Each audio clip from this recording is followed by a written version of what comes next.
Om Shri Ganeshaya Namaha. Sadashiva Samarambam Shankaracharya Madhyamam Aspadacharya Paryantam Vande Guru Paramparam. Om Sakana Vavatu Sakana Upanaktu Sakaviryan Karavavahai Tejasvina Vadidamastuma Vidvishavahai. Om Shanti Shanti Shanti Hari Om. Om Namo Bhagavate Vaivasvataya Murtive Brahma Vidyacharyaya Nachiketa Cha. Namaskaram. So we started in the last class in the first mantra of the Tritiya Valli of the first Adhyaya of Kathopanishad, third section of the first chapter of Kathopanishad. We have a quick recap and then we move from there. See, the Vedanta Shravanam that we are able to do now, we have to say that is the result of many Janma Punya Phala. The parents' Puja Phala. That's what gives us, because it is not easy, it is not trivial to be in a position of listening to the Vedanta Shravanam. Anywhere, not only this class, anywhere. If there is an interest coming into Vedanta, means that we already have that adhikaratvam to understand oneself. But what happens is, when you are beginning to understand, the jnanam comes in, there is a suspicion comes in, doubts comes in. You see, doubts won't come to anyone who does not have the knowledge. If you are completely ignorant of something, there is nothing to be having doubt about it. Just, you don't know it. If you know it very well, and there is no doubt. So this is where you know something, but you do not know that well, then you have doubt. So this is called abhatjnana. Abhatjnana means the knowledge you get that triggers the doubt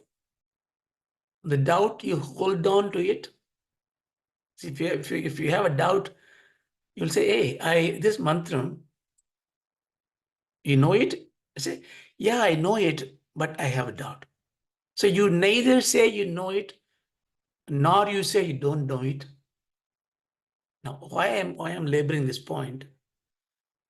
When you do the Brahma-jnanam, Atma-jnanam, here, since Atma is not an object to be known, and all the knowledge we are trying to gain is to indicate that we are the Atma, you always have the feeling of, do I know it or don't I know it? This is always the case. Of course, there will be genuine doubt. That's the reason why the Upanishad, Atma Vidya, you have to learn through a guru. Not because guru knows more than you. Maybe you know more than him. Doesn't matter. But the guru has realized, he has experienced the Atma Jnanam. Therefore, he can see anyone who has got the realization. He is not testing you for your intellectual capacity to write a thesis on that. He looks at you, have you become the self? Then he says, hey, tad tvam asi, you are that. Then you say, oh, aham brahmasi. So these words have nothing there, just a shabdam. But you need someone to tell you that you are already there. We need a guru for it. So Nachiketas got the great guru, Yamadharmaraja.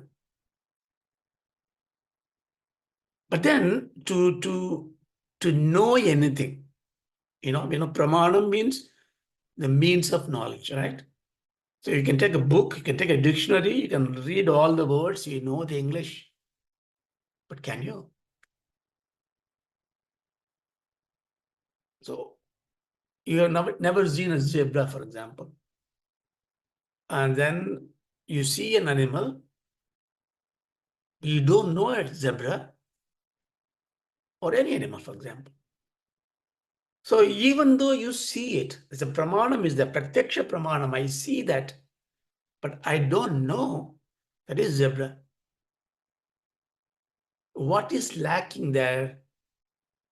Because if you lack the definition of what is that, that is called zebra. So you need a lakshana. So lakshana pramanabhyam vastu siddhihi. There is a slogan like that. Vastu means any object. To attain the knowledge of any object, you need the lakshanam of it, and then you need the prayatnam to get the pramana. Again, why I'm labeling this point? In the second chapter, tam durdarsham, kudam anupravishtam, guhagidam, hakvareshtam, puranam, all this kind of definition of Atma or the Lakshanam, Yamadharmaraja has given to us. So you and I have the opportunity to learn that from the Acharyas. Oh, Atma is that. Atma is in the heart of heart. Atma is the Purani and it is the Asangi, Anupravishtam. All that we learn, that's a Lakshanam. I have the Pramanam, but I cannot realize it. I have the Abhada Jnanam. As suspicion comes in. Now, what is a suspicion? I may speak for yourself now. Just correct me if my understanding is incorrect. So I learned all these things. You think I can sort of see all pervasive Atma. God created everything, and before God creation, nothing existed. Therefore, if God has to create something, he must create from himself or herself.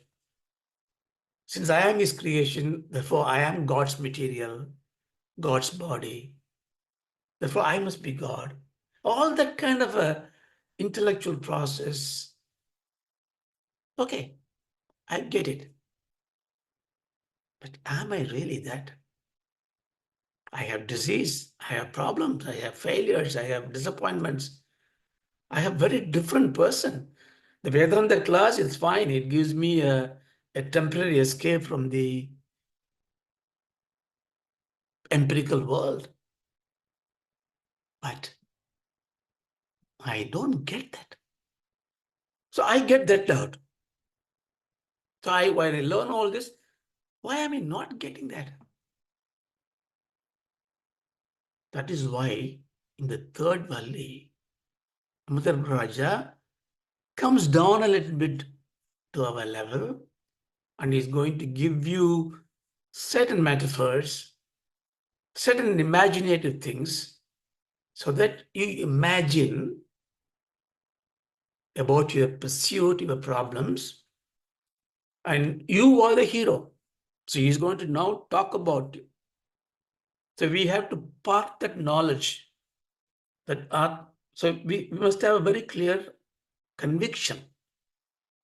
Ishvara, see the words Brahman and Atma is exactly the same.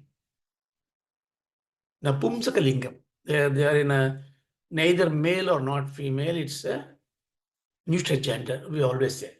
Atma, it, God. God gives it. But when it is given the power of creation and we worship it, we call the God as Ishvara. So when you are learning about Ishvara and you're worshipping Ishvara, you're worshipping Brahman. So when you are learning about Brahma Vidya or Atma Vidya, you are learning about Ishvara. When I do Upasana to Ishvara, I'm doing Upasana to Brahma. But I'm doing Upasana to Muruga. Yes, Muruga is Brahma. So just to remind you, use Om Murukaya Namaha, Om Shanmukaya Namaha. And the Omkaram becomes Brahma Lingam, the signage for Brahma, Brahman. So everything that we know is about Brahma. Now the question is, how am I to realize this Atma, the Brahman? Then Dharma says, well, now let's talk about you. You must have a name. So if I am telling you Nachiketa, then I must say to Devadatta, to Gautama, to Naresh, to Balaji, to Ramesh. So many names I need to say. So can I call a simple pronoun Jiva hai? So you are a Jiva. That you can agree? Because you don't agree you are God, you are Ishvara. Fine, I understand. But you are a Jiva. Well, I am Naresh, yeah. But I'm giving you a common name, Jiva. Yeah, okay. I'm happy with the name Jiva.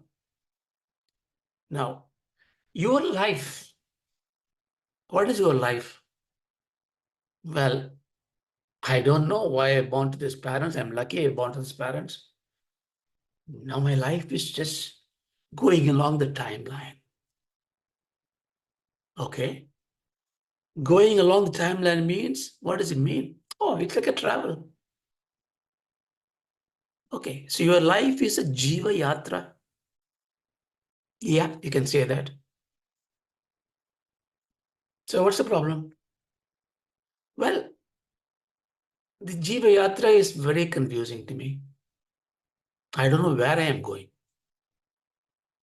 Well, you're going to have a marriage, you're going to have a children. Yeah, all these stops comes in, go. I done it. I don't know where I'm going. So why do you worry about that? I worry about that because I am in a train.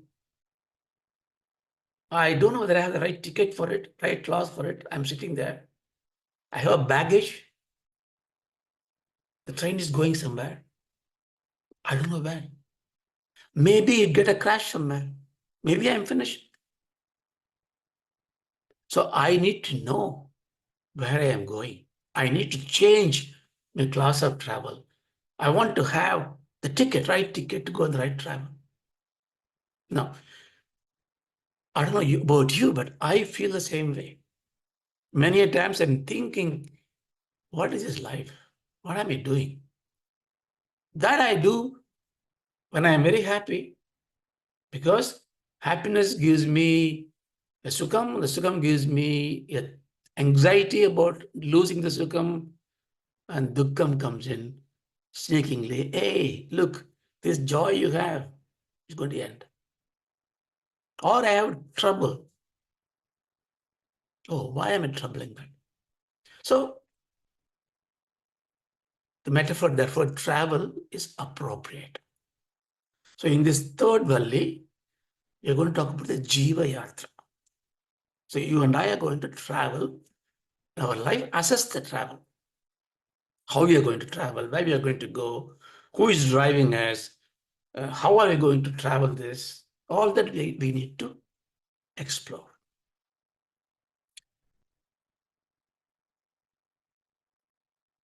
And to set a context, in the first mantra we saw in the last class, Yamadharma Raja says, oh my boy, the travel you're going to take, you are not alone. So that is the first courage, encouragement you need.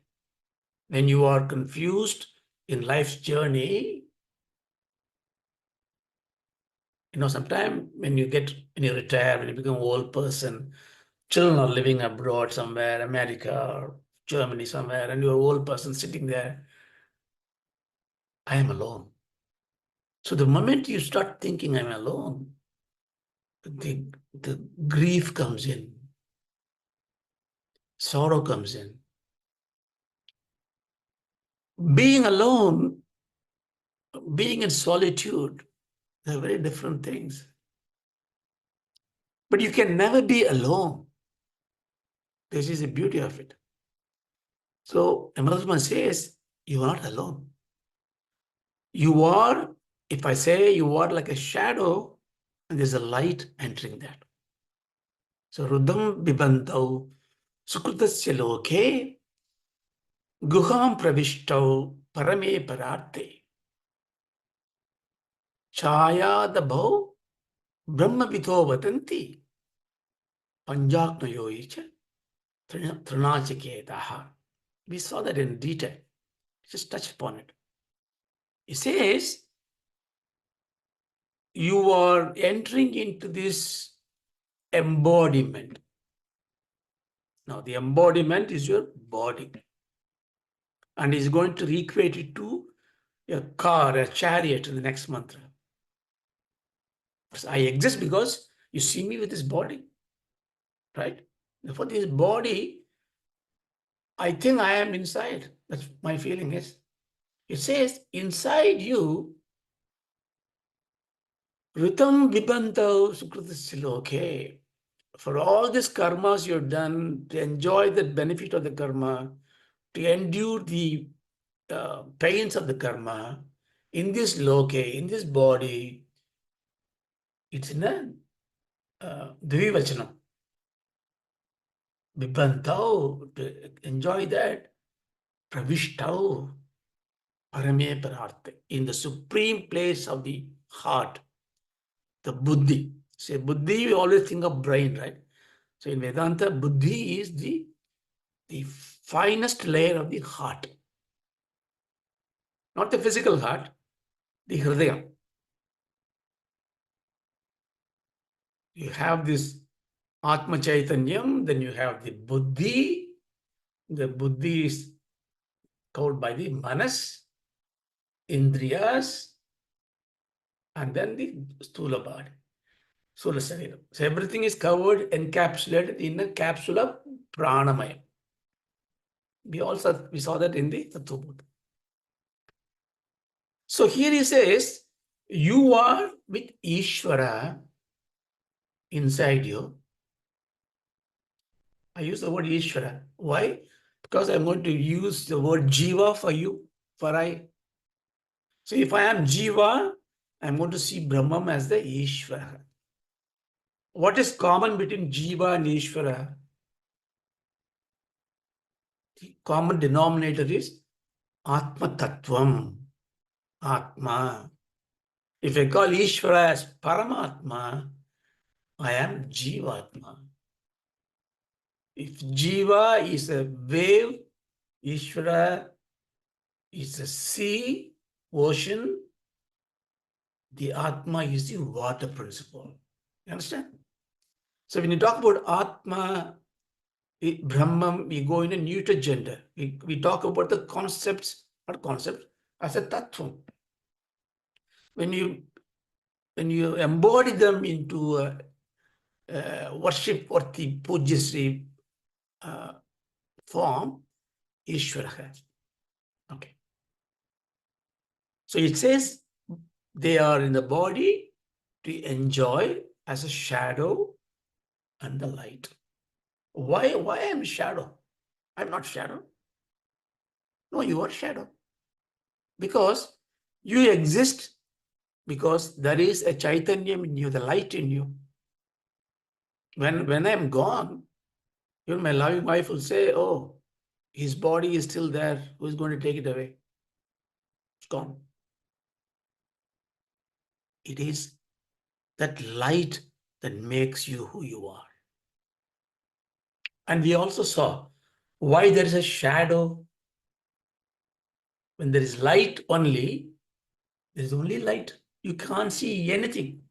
Light is invisible. Light makes everything visible. But light is invisible. You understand that, right? This is science. So if chaya comes in, shadow comes in, what shows us the shadow? The light shows the shadow. When there is no light, there is no shadow. Therefore, shadow also a light, but so dim in color. But how does a shadow comes? Shadow comes because the light is obscured by something. Is it not? You see sunlight is there or moonlight is there, much better. Moonlight, you're walking the street, suddenly you see a ghost on the road dancing. Oh my God, you get shocked. You look at it, there's a tree that is shaking. The tree is shaking the all-pervasive moonlight on the ground with an impediment. It creates a shadow, and the shadow is dancing. Moon is not dancing. So the impediment that we have is our karma palams, rudam bibantao, karma vasanas. Karma vasanas are avidyas, or ignorance. So the ignorance is a cloud which hide the sunlight, causing shadows. So we have, I exist as a shadow, not as a light, because I have ignorance. Out of ignorance, I have accumulated this burden of clouds of vasanas. So much you must understand. Rudam bibantau, the both two are drinking. That Shankara says, it's not really both are drinking. Like two people are having an umbrella, one is holding it, other one is going with it. You call both of them an umbrella bearer. Only one holding it. This chaya means you are darker. I mean, there is a blemish in your intelligence. It's not that you are not intelligent. We are intelligent. We make man to go to moon. We make things, artificial intelligence. We create machines. We are supremely knowledgeable beings, but we have ignorance.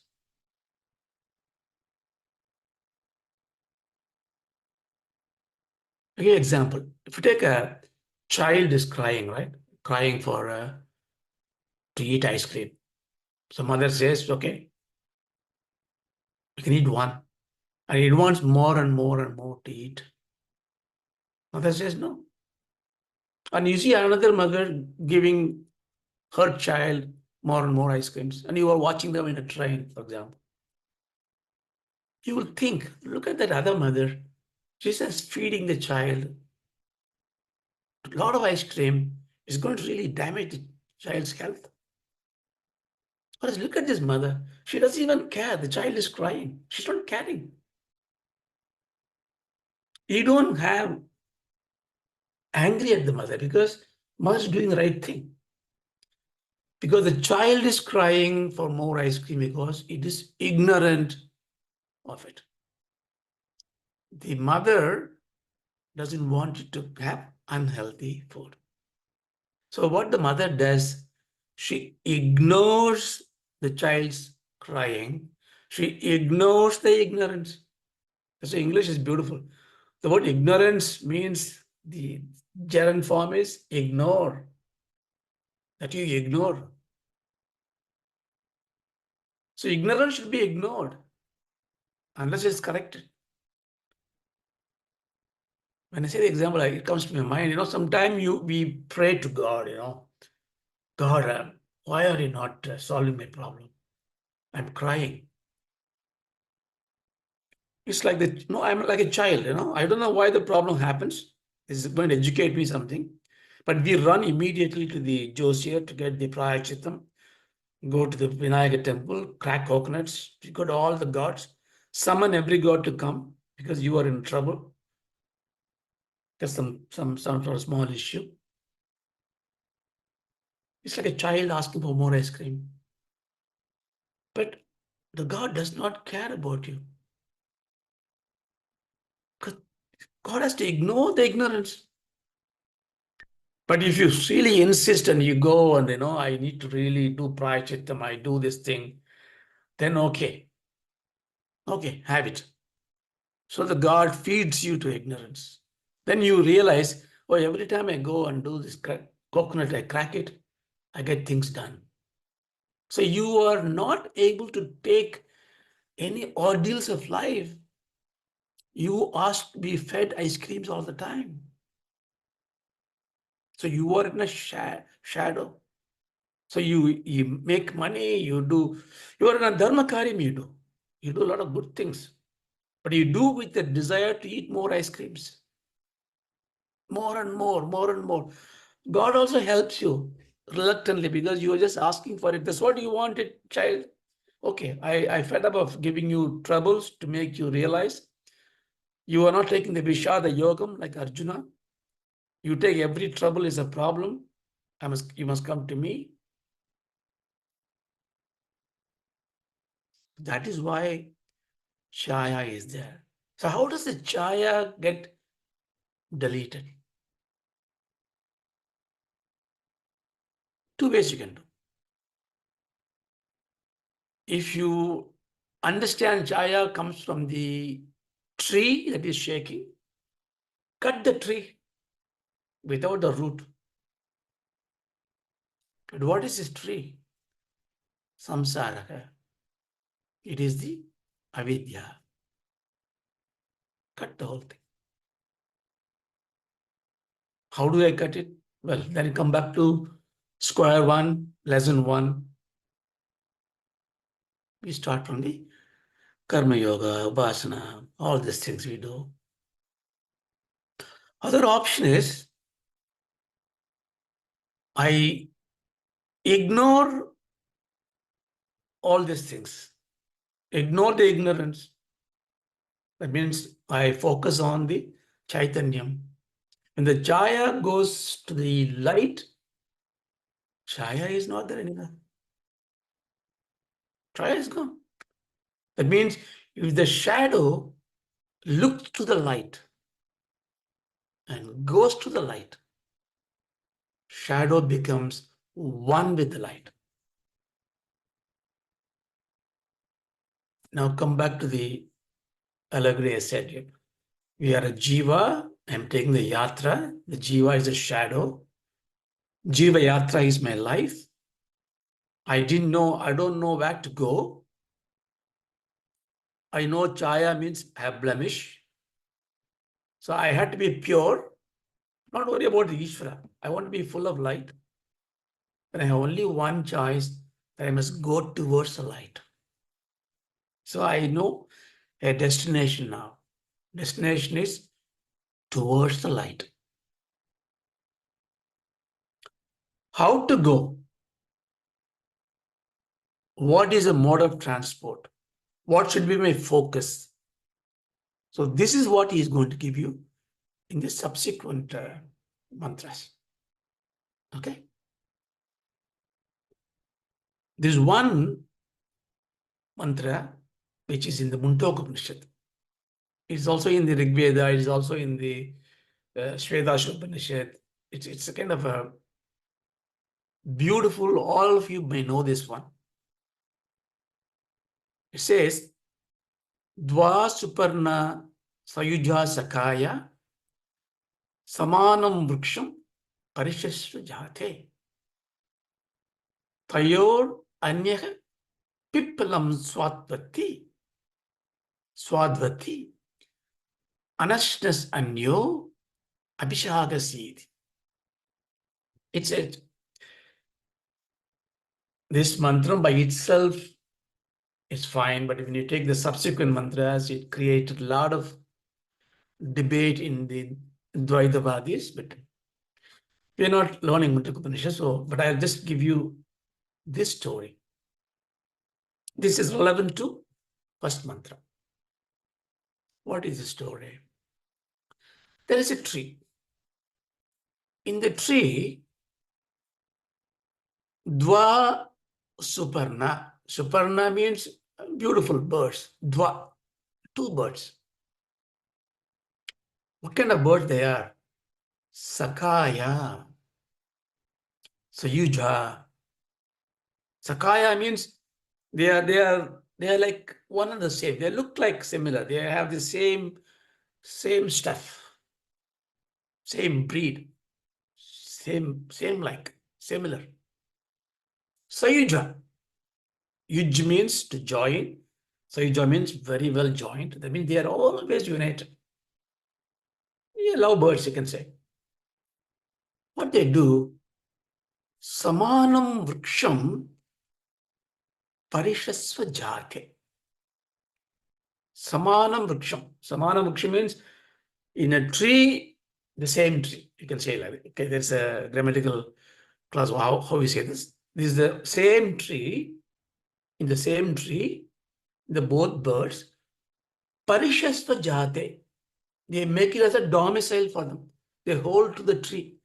They sit on the tree. So just elaborate. And the Bhashyakara says, okay, one sits on a branch one on the top, other one sits on the lower branch. It's a example, so you can imagine that. What do they do? Dayoranya Pippalam Swatvati Anashnan Anyo Abhishakasidi. Tayoha, that means of those two, Anyaha Pippalam Swadu Atti. Atti means eating. Swadu means relishing, enjoying. Pippalam. Pippalam is the fruit. Anyaha, that means one of the bird. Of those two, one of the birds, which is the bird sitting on the lower branch, happily eating the fruits. That's a nature for it. But Anasnan Anyo Abhishakasiti. Anyo, the other one, Anashnan means without having the food. That means without eating the fruits. Abhishakasiti. So it is watching the other bird as a witness. So imagine now a tree, lots of fruits, one bird on the top of the tree, other bird on the lower branches. Top of the tree bird just looking at the other bird, nothing else it does. Other bird is busy eating stuff. This is in Rigveda, in Kathopanishad and Upanishad, all that. This example is like these two beings entering into the loke in this body. So there is one which does not eat anything.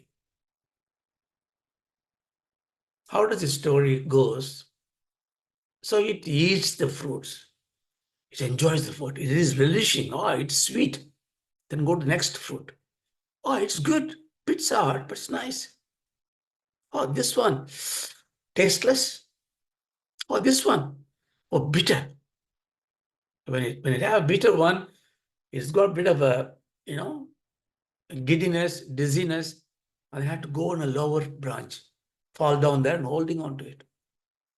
Then it tried to choose the right bird, right fruit, which can be sweet. But it is not able to find forever sweet fruit. So it is very tired of this. Then it looks up there and it sees another bird there, but it is so intoxicated with eating fruits, it thinks there's a beautiful fruit up there. So it just jumps up there with some effort, jump to another branch, jump to another branch. Every time it goes to one branch and it realizes there's another bird there. The very look of that bird, when they see each other, it feels sweetness in her heart. The second bird therefore thinks, oh, I don't feel thirsty, I don't feel hunger. The mere sight of the darshanam itself is giving me this happiness for it. So it is keep moving, keep moving, keep moving. And when it goes near that bird, and when they see each other, they become one bird. It realizes there is no the other bird that existed before. The chaya becomes the light. The jiva becomes the Ishvara. All the fruits of karma vasanas are ignored. The samsara tree, though maybe the domicile for the jiva, but the Ishvara is cut. The journey ends. See, this is a beautiful mantra. It is related to the same thing. So in our life journey, therefore, you can pick the fruits you want, but you will be assured that all the fruits will not be the same. You will have failures in life, tragedy in life, grief in life, sukham in life, sandosham in life. But you have to eat. By eating them, you get digestion, indigestion. You will fall down to different branch, even to the earth. You rise again, eat again.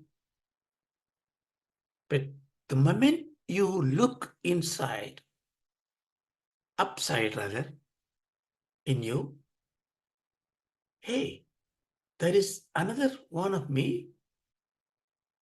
He is watching me all the time. Very curious. Who is that watching me? Who is his witness? Now, when you have this desire, you are getting into Atmajnana. Now, why is not coming to me naturally to ask for it? Why is this? This is our own making, right? Because from the day, see, even this very statement, which Veda says, which I try to say with my blabbering language, that Ishvara and Jiva are the one and the same.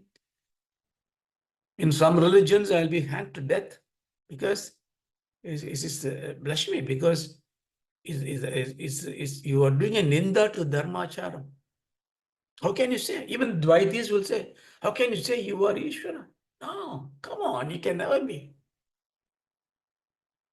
So in all religions, even in Vedanta, in all the schools of thought, they are very worried about this last. See, you if you follow me so far, I think if you really lend your heart, you would agree with me that, yeah, I am Jiva is fine. I know I know the Atma is something there. I'm not the body. I think I understand now because I am aging now and I can see it. I am different before. So after all, I'm not the body. So I can understand. Maybe I'm also not the mind because even when I am suffering, I can see my suffering. So maybe I can see my mind as well. So they are my objects. So this is all quite easy. I mean, easy in the sense, easy for us who are learning Vedanta. You can easily understand this. Even you can go one step ahead and say, oh, whenever I do bad things, something in me tell me, hey, Raja, you're doing a bad thing. There is a sakshi there. I call it manasakshi. Whatever. It's a consciousness there.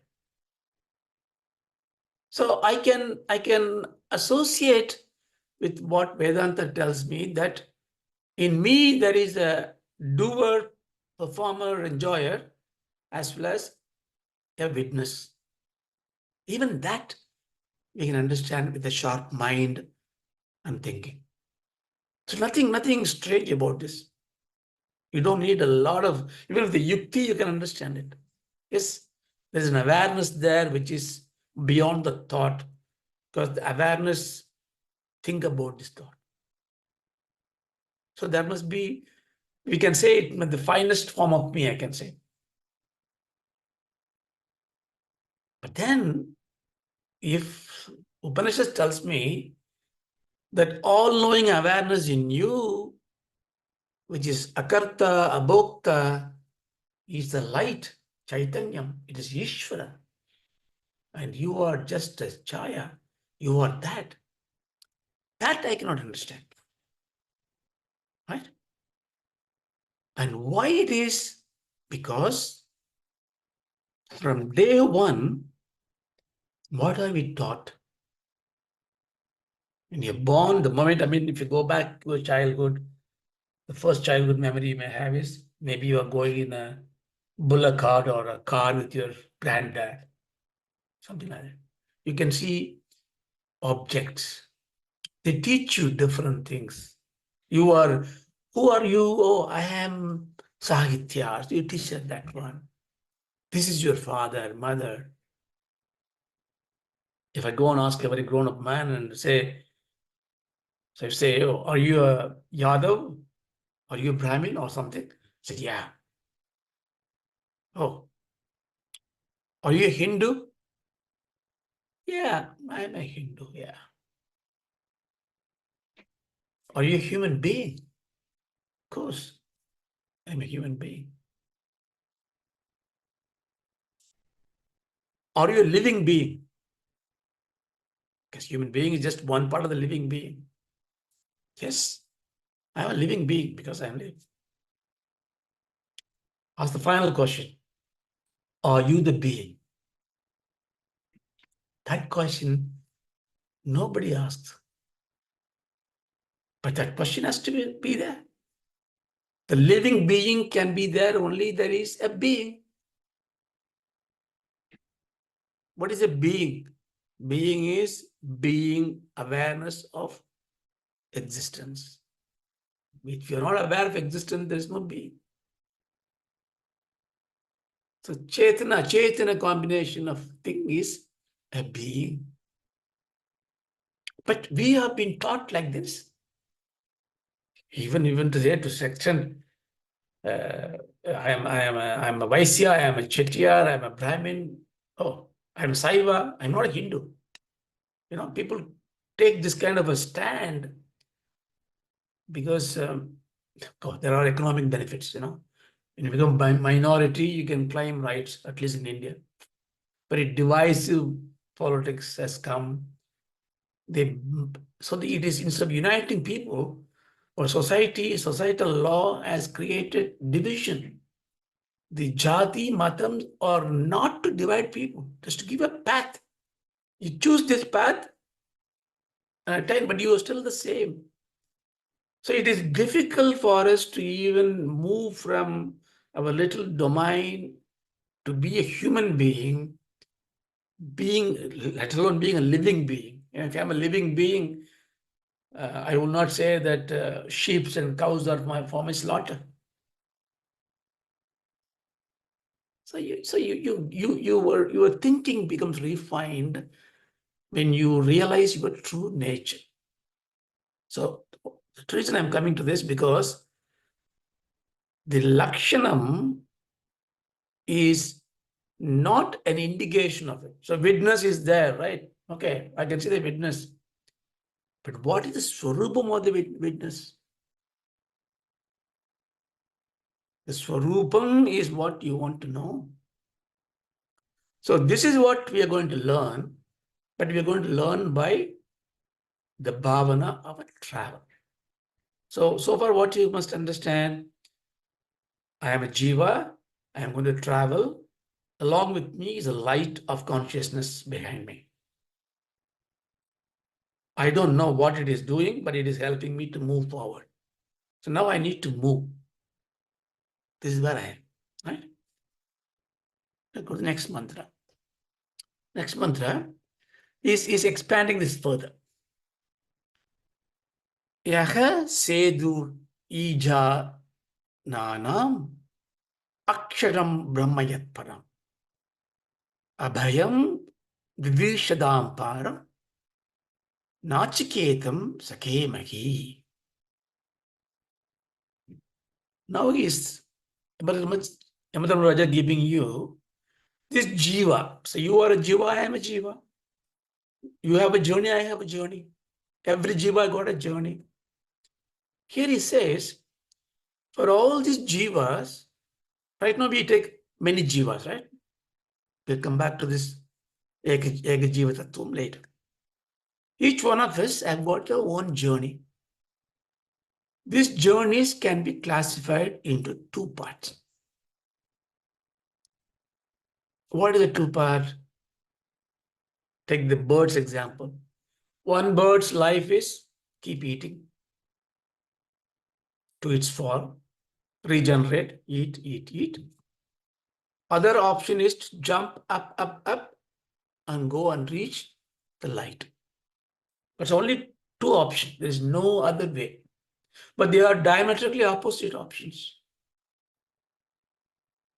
So the Jiva therefore take a path which will be enjoying the karma balam, rudam bibhena, keep on taking samsara, maybe find a good karma, have punyas. There's a journey. Or I take the journey towards light. Only two paths. So here it says, Yaha means which is Setuhu Ijanana. Okay. Ijanana means, Ija means the root is edge, Yagyam. So whoever doing the yagyams, whoever do the sacrifice, what they can do, Setuhu. Setu means bridge. Rama Setu, bridge that connect. That one, Yat, in second line, Aksharam Brahma Yat Param. Yat, that is supreme reality. Aksharam Param, they can reach. So, how you have to understand? There's one option. Those who are doing all this yajnams and everything, that means whoever is pursuing the path of karma upasana or jnanam, they can reach the supreme Parabrahman. For that, there is a sedu, there is a bridge.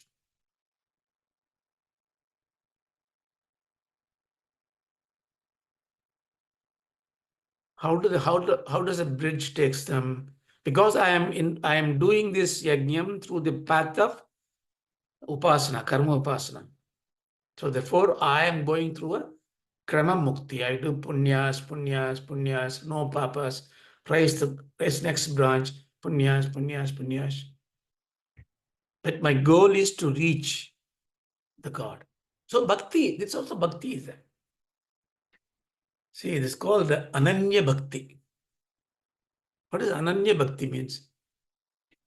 Bhakti is, Keshava, Narayana, Madhava, Vaikunthavasi. You be there, I'm here. Keep blessing me all the time. Or take me to your feet. Give me whatever I need. So Swami is there, I am here. Anya Bhakti. Shreshtam. Very Divyamana Bhakti. So no problem. But there's a Prakalada's Bhakti. Ananya Bhakti. Swami is there. Anya. Not different from me. Hiranyakasipu did not ask the question to Prakalada. You're asking God everywhere. Are you the God? You could ask the question. If you ask, then, this is why he didn't have that Vedantic seed in his mind. He asked, look at the Jadam, is he in the pillar? Prahlada said, yeah, he's in the pillar too. But had he asked the question, is God in you? Prahlada would have said, God is in you too. You would have turned him back into this Adhyatma Yogam. He didn't have the bhagyam for it. So Ananya Bhakti is, even when you do the puja, punaskaram, vradams, coconut baking, you look for this union with the Ishvara. Everything will happen automatically. Health will come properly. Whatever need to happen, happen. Don't worry about that. Don't ask for the ice cream. So that is one path of going. The another path, Abhayam Didishadam Param. Nachiketam Sakemaki. Okay. So the first one, what I told you, is for the Jnanam. Second one is Nachiketam Sakemaki. Nachiketa Agni. This is basically all the karma yogas you do. Param means it is far end. Tidir Shadam to cross it. So either you can do, this is far end. When you do the karma yoga upasana, it is the far end of it. You take a long route. For who? For the Ijanana. But if you take the Aksharam Brahma Yatparam, if you upasana on the Pranavam and look at the Vedanta Margam, you get Abhayam. So this is the catchword is Abhayam. Abhayam means that you are eternally fearless. Moksham is not, you don't exist and you become one with some mystical force somewhere.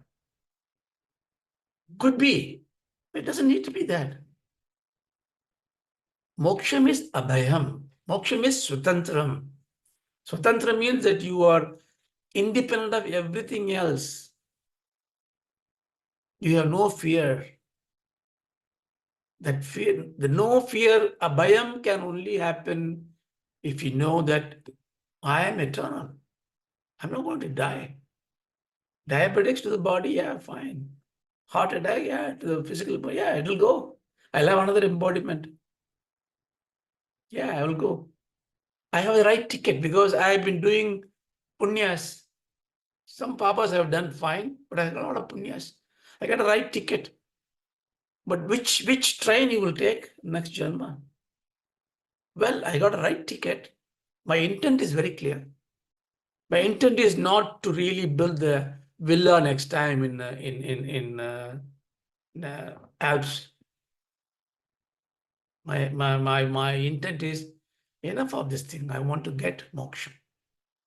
So if you have that season ticket, when that happens, you go abhayam because you are not going to perish.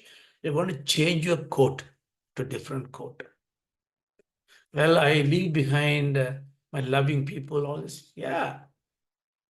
But they are not different from you. They are you. But they are in a different embodiment. And they have to suffer for some time. Your separation is an awakening. Believe me, nobody is going to cry for you and I forever. Nobody is going to. And we didn't do it. We didn't cry for our parents. Cried for a few days. But then we become sweet memories. Why is that? Is it our love is less than to our parents? Should I not die immediately when my loving mother dies? Should I not die immediately? Why should I? I will not. That's not how I've been designed for it. Because you take this journey in a different chariot. Chariot is going to come in the next mantra. And because you are eternal, the cry that you cry when somebody dies, really think of it. I may be rude in saying this. Really, you cry because you're going to miss that person. Not because that person has gone somewhere, he's going to suffer somewhere. No, you don't know where he's going to go. You cry because you're going to miss that person. Oh, he would lovely. He would make me coffee. He would say, you are lovely. He'll buy me gifts. So it's all me. Oh, is there not love? Yeah, there was love. Love is unconditional. Love is unattached. Love doesn't cry. Love will let anything fly. Attachment needs it. So we have attachments. But the Jyoti inside us illumines, and the ice cream crying child of me, when I cry for 10 days, 11 days, it tells me, hey, fine, move on. Then celebrate this. The 11th, 13th day, Grahayagyam, you make payasam, eat, because sweet you eat. Then you talk about the sweet stories of it. Then annual comes in, Shradham.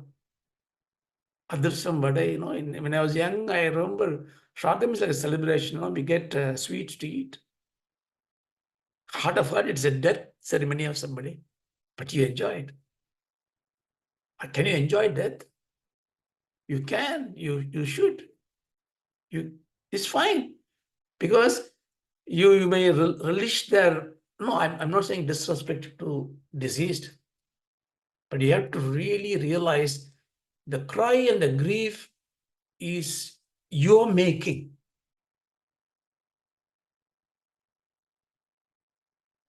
So how do I move from this? You move from this because you have to really give the whole world to the Lord. Let's be Dvaidam right now, okay? Not Advaita. God created all the world. God created this house, created me, put me in somebody's tummy, and I came out. It's all God's creation, right? Fine. If it's God's creation, there is no problem. Ishvara Shrishti, zero problem. Now what I say, I look at the weather. What the hell? Lousy weather. It shouldn't be like this. So I blame the weather. I attached an adjective, lousy weather, useless weather. Oh, that person, don't touch him. Don't go near him. The weather is, for example, is not something which attuned by will. There is a natural law. Weather changes because the rotational forces of the earth, the sun, so many parameters are there. So it changes because it ought to change. It is not doing for your whims and fancies. There's the Ishvara Srishti. So there is no bad weather, there's no good weather. The badness and goodness, who create? I create. What am I doing? I am taking the role of a God.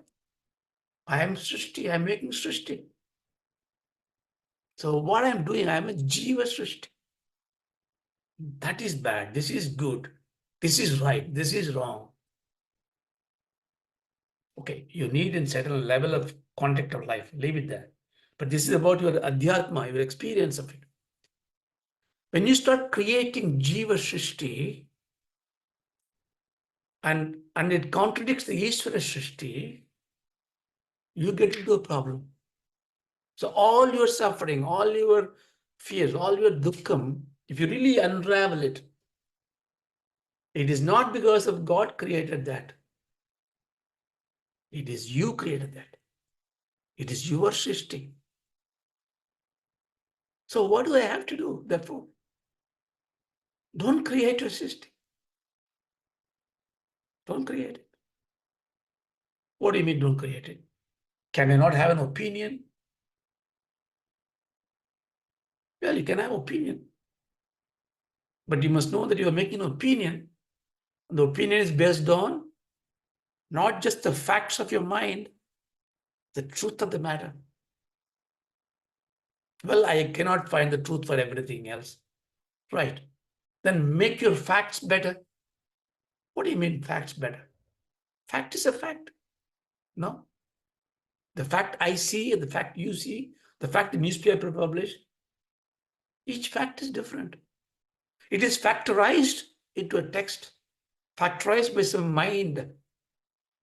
It's not the truth. Well, you come back to the truth again, sir. I can't go back to the truth.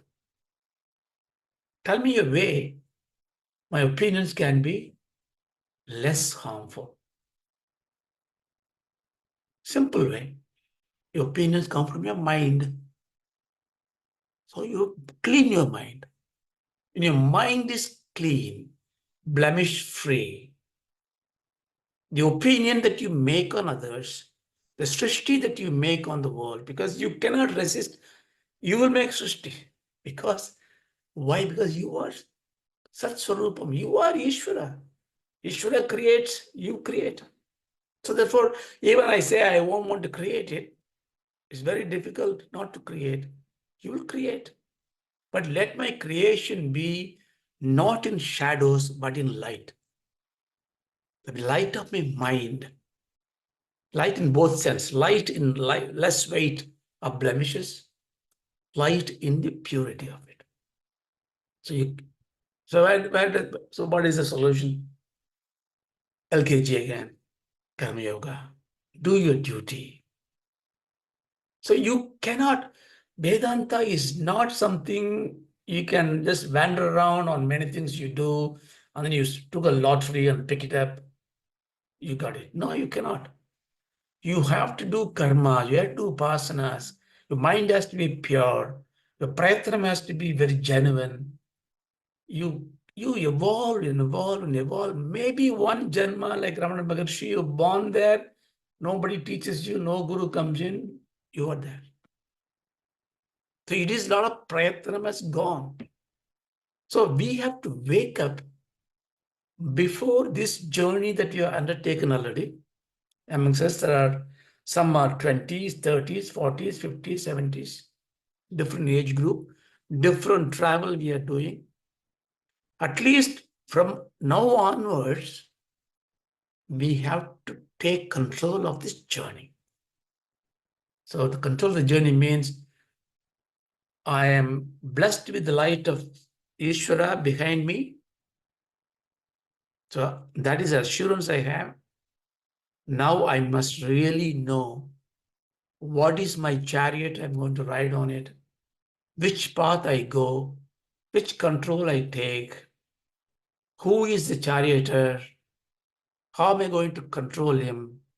So all that is a question that must be in your mind. So that we will see in the next class. Om Sahana Bhavatu. Om Sahanavatu. Sahanau Punattu. Sahanau Punaktu Punaktu. Sahaviryam Karavavahai. Vidyam Karvavahai Tejasvinavadidamastu. Tejasvinavadidamastu. Ma Vidvishavahai. Vahai Om Shanti Shanti Shanti. Om Shanti Shanti Shanti Shanti Shanti. Hari Om Tat Sat. Thank Hari Tatsat you so Thank much. you, Raja. Thank you.